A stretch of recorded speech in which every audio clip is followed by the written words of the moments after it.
Hello everybody, welcome along to another edition of the Rebel Wild Ball, and I suppose we'll begin by inquiring as to whether you have enjoyed your first week of freedom since Micheál decided, it was a Friday last week, that Connie COVID was no more, RIP. I suppose the next thing we'll probably have details of the month's mind mass coming up.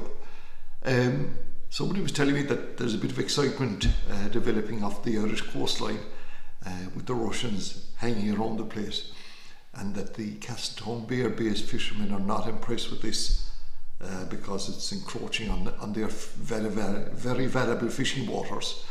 You know, the politics is, we'll leave them for a side, but it would appear now that the Bear, a lot of great fishermen down there, are willing to take on the Russians, and you could argue that their senior football team aren't capable of fielding a team to play the local divisional side or their near neighbours Galway.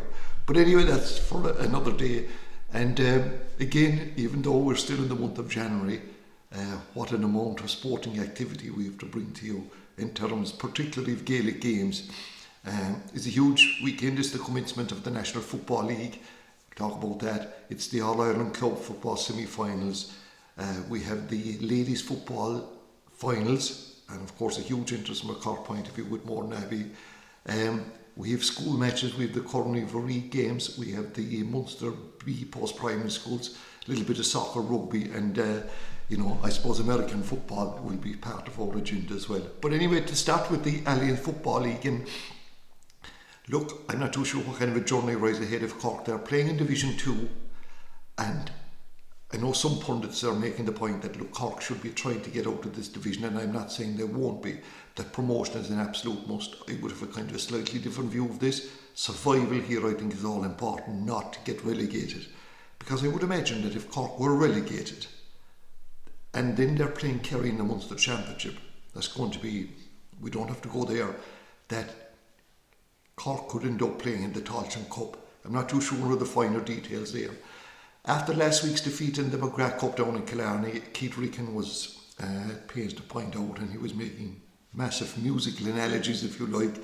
I think he more or less implied that if we look at Kerry, Jack O'Connor has 6 months to fine-tune a fully functioning orchestra.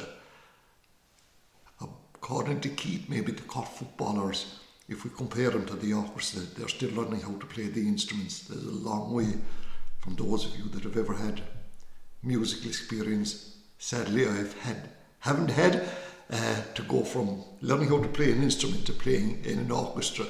But anyway, also he was saying, that this Cork team, and obviously they're a very young side, and it's a bit like wood. If you want to get good wood, you have to wait till young trees grow. Anyway, I don't know whether we have time for all of that. But anyway, in Cork play in Division 2, and they have 4 away games against Roscommon, which takes place next Sunday in the High Park at 2 o'clock. Then Derry, Meath and Offaly. The home games against Clare, Galway and Down. And you look at that list of 7 teams and you tell me, if you wish, where the give-me's in that. So I think it's a huge task for Cork over the next number of weeks. Again, they don't have the Bars players this weekend. But look, the league, the Allianz Football League, is probably the fairest, most equitable competition that there is in Gaelic games. And every county that plays in it, they've some chance of winning a match or two at least, even those down at the very, very bottom of maybe Division 4. So yeah, we're really looking forward to that. Then we have the All-Ireland Club Football semi-final between the Bears and Kilcoo, and that takes place at 3 o'clock in Portlaoise on Saturday. Look, the pundits are saying that the Bears have absolutely no chance here. The Kilcoo, not alone will they beat the Bears, but they're going to win the All-Ireland. I suppose all along the Bears, prior to the Austin Scaps game, were used to playing teams that played open, expensive football. Kilcoo are anything but. They play in the style of Jimmy McGuinness's defensive unit. I think in the match, in their recent game against Derry Connolly, they passed the ball 80 times in the first quarter of an hour, and 40 of those were backwards. numbers, and I know we've heard this cliche before so many times, mean absolutely nothing to them. It's all about defending, and then it's the break to get their scores. Austin Stacks did something similar, but they had no breaking policy. To give you an idea of how the pundits think of it, Joe Brawley's article in last week's Sunday Independent, he began by congratulating Kilcoe on winning the 2022 All-Ireland Club Football Championship. Just think about that now for a moment. That's how confident he is in winning. They're from a small place in North Down. They've won the county championship 18 times up there, and 9 in the past 10 years they've won it on 9 occasions, and they've won 2 Ulster championships. And the coaching there is conducted by a guy called Mickey Morgan, who's given a lifetime of service, and he has bought into them, if you like. Now you will notice that the players that they have, I think there's 4 or 5 Brannigans, Niall Aaron, Darryl Eugene and Aidan, I think 5 Brannigans. Then you fellas like Conor Laverty, Jerome Johnson, but they don't have any massively outstanding players, but the Bears are going to find this so tough. And like the last day with Killian Myers-Murray and Stephen Sherlock and even Conor McCrickard found it going tough against Austin Stacks. Well, they're going to find it even tougher now the next day. But look, this Bears team, I mean, they are a good football team, and I'm looking forward to the contrast in styles, if you like. And I mean, the last day, all of the 6 Bears defenders were contenders for man of the match. So it's going to be, an intriguing contest, and we wish them well, of course. And but it is going to be a massively tough encounter, no doubt in the world about it. I think the Bears themselves are pretty confident. They have no injuries to report. So look, please God, they will get there. Then we have that game goes on at 3 o'clock. At 1 o'clock in Burr is the All-Ireland Ladies Football Final. And here you have Mourneabbey from Cork, one of the most successful clubs of all time, if not the. They have won 7 county championships, 7 Munster championships, and they have won the All-Ireland Junior, Intermediate and 2 Senior All-Irelands. They're the only club in Ireland, from what I can gather, in any code that have won Junior, Intermediate and Senior. Here they're going for 3 in a row. As you know, there was no competition last year, or there was no All-Ireland final last year, but they're playing the best of the rest, if we could go that far. Clonberne, Kilkerran from Galway.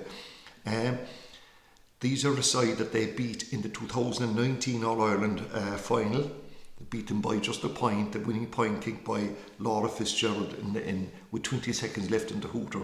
And remember, on that day, you had Noel Healy, the Dublin player who was playing for Mourneabbey, and now she's back in Dublin as a qualified anaesthetist, and actually she'll be working this Sunday night on the League Sunday in RTE. With Pat Spillane and Oisin McConville. She nearly went to bring her powers of her professional anaesthetist skills to bear in that one. But anyway, I'll just tell you, like, she's not there this year, and she was a big part of that. She got player of the match 2 years ago. Now they have met Kilkerran Clonberne, have won the Galway Championship for the first time in 2009. They've 4 in a row, and they have met the Cork champions. I think this is the 4th meeting, 2 semi-finals and a final, and they've yet to win. But they have really, really good players. You have Nicole and Louise Ward, then you've Olivia DeVilly, and these are all seasoned Galway players. And then they have this girl Annette Clark who comes on for them. She was part of the Galway team that won the All-Ireland Junior in 2002, and she captained Galway when they won the 2004 All-Ireland finals. So they are a seasoned side, and they would dearly love to win this one. However, as we mentioned before, for the Cork team, like 12 or 13 of them have played or are still playing for Cork. We have the 4 O'Sullivan sisters of Derren, Ciara, Maeve and Roisin. Then you have another unrelated 2 O'Sullivan sisters, Niamh and Aisling, and then Breed O'Sullivan, who's the team captain and has an incredible record of being captain of the Mourneabbey team on 12 occasions that they won titles. Between Cork, Munster and All-Ireland. Like she was the captain when they won the 2 All-Irelands. Then you have the Coakleys, Eamon Catherine, Emer Harrington, Ellie Jack, and then of course you have Laura Fitzgerald.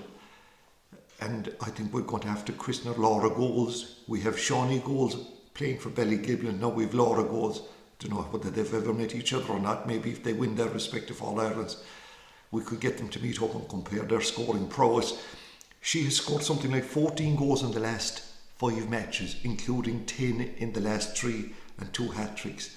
So like that is an absolutely incredible record if you so wish. So look, they are a big part of their community up there in North Cork, albeit that there's a few players from outside clubs, but they are playing with them so long, they're entrenched into this Mourne Abbey success story, and there'll be a big crowd going to support them, and I have absolutely no doubt about that on Saturday.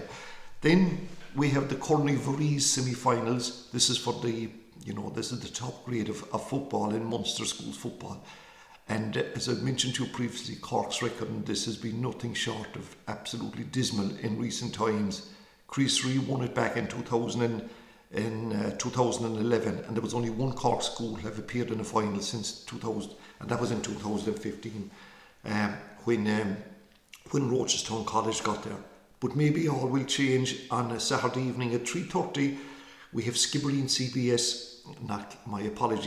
Skibbereen's Community School taking on Trwb CBS, who won this championship on 16 occasions. Okay, a school, De La Salle, won it back in 1991. That school is not there anymore. So for that Skibbereen team,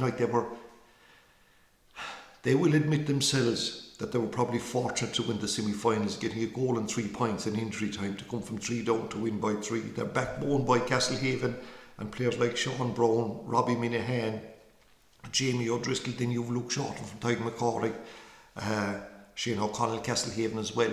They got 1-2 off the bench though, so they've absolutely nothing to lose against the team that are the champions. There was again none played last year. Hamilton High School then, they're a school that promote hurling and football, and of the 4 teams left, they're the only team that really do that. But they got 3 early goals in their match the last day, Mercy Mount Hawk, and they held on, if you like, for a 1 point win. They have players from around the local clubs, particularly Valley Rovers, Nooses, Tonahan, Gales, and Kilbritton and Bandon. If I'm leaving out anyone, my apologies. You've Conor Euthanesky, the Kilbritton player who got a goal the last day, Kieran McCarthy and Jacob O'Driscoll. They were also involved in getting goals there from Valley Rovers. Richard O'Sullivan, really good player for Newstown. Then you Rob McCarthy, Bandon, and Conor O'Sullivan from Mahan Gales. Look, I think that the 2 Kerry schools are absolutely the favourites to win this, and Kerry schools have dominated it. As I said, we have to go back to 1998, that's 23 years ago, for an all-Cork final, which was between Crease and Spritnave, 2 schools that have fallen from grace big time in this, if you like, in this competition since back then. 2 other games that are on in schools as we're on it is the Munster Post-Primary School B Football Championship, and thankfully Cork are represented here tomorrow Friday at 1 o'clock in Kilmallock, or 12:30 I think in Kilmallock. You have Colosh the Trasser from Kanturk playing Abbey CBS from Tipperary Town, and then at Saturday at 1 o'clock in Dr. Crokes you have Mount St. Michael from Roscarbery taking on St. Michael's from Listowel. So look, there is no doubt about it, this is a huge weekend for Cork football. If you look at the games, we have, between the schools, you have 4 Cork teams involved in big enough competitions. Then you have the Bears and the Cork Senior footballers. Nothing major to report in the world of soccer, because the Premiership guys have got their week off after the exertions of the past couple of months, if you like, between the Premier League, between COVID and playing in the European competitions. But there's a big full round of games in the the Championship League 1 and League 2. In rugby then, it's the story with the rugby is the Irish rugby team who play Wales on Saturday week at 2 o'clock. There'll be some cracking in Dublin Saturday week with Ballygiblin in red and white, and Wales in red and white coming to Dublin. You have the Irish rugby team away in camp preparing for that. The Champions Cup, where Munster, Leinster, Ulster and Connacht qualified last weekend, and thanks be to God that section is over. We're now down to the last 16 of that, and they'll be played end of April, start of May. So in the meantime, the provinces will be kept occupied playing the United Rugby Championship. This is the competition with the 4 provinces from Ireland. No English, no French team. Then you have 3 Welsh, the 4 Welsh teams, four of these famous South African franchises, 2 from Scotland, 2 from Italy. So they have a number of games to catch up on, but this weekend it's the regular round of games, and Munster travel to Zebra in Italy to take them on. I suppose from a self-interest point of view, it will be interesting over the next couple of weeks in this competition how the number 10 position plays out in Munster between Ben Healy, if you like, and our local man here, Jack Crowley. So that's the story on that. Now the American football, and it's down now to the 2 championship finals, and then the 2 winners will meet. You have the AFC Championship, that's on Sunday night, 8 o'clock, where the Bengals will take on the Chiefs. Now, and then at 11:30, I think it's they call it the NFC Championship, with the 49ers taking on the Rams. But last weekend was incredible, if you wish, in this competition, because of in the quarterfinals, you had 3 of the 4 away teams won. You had 2 top seeds losing, and one of the games went to overtime, they call it, and the other 3 were decided by a last kick, if you wish, to call a field goal, with Philip McPherson doing it for the Bengals. Then you had the game that went to overtime where the Chiefs won, and this is where Patrick Mahomes, when in extra time, this is the guy on 750,000, his throw was finished by a Travis Kelce touchdown. And again, the 49ers, Richie Gould got their field goal, and the Rams, who finished up, who if you like, finished the interest of Buccaneers and Tom Brady in the competition. Again, it was a field goal there, so it was incredible viewing for those of you that are interested in American football. So if you like, the 2 semi-finals are on this weekend. So basically that's it. Until we meet again, there's so much sport to enjoy. I know it's a new sense of freedom. Take care and mind yourself.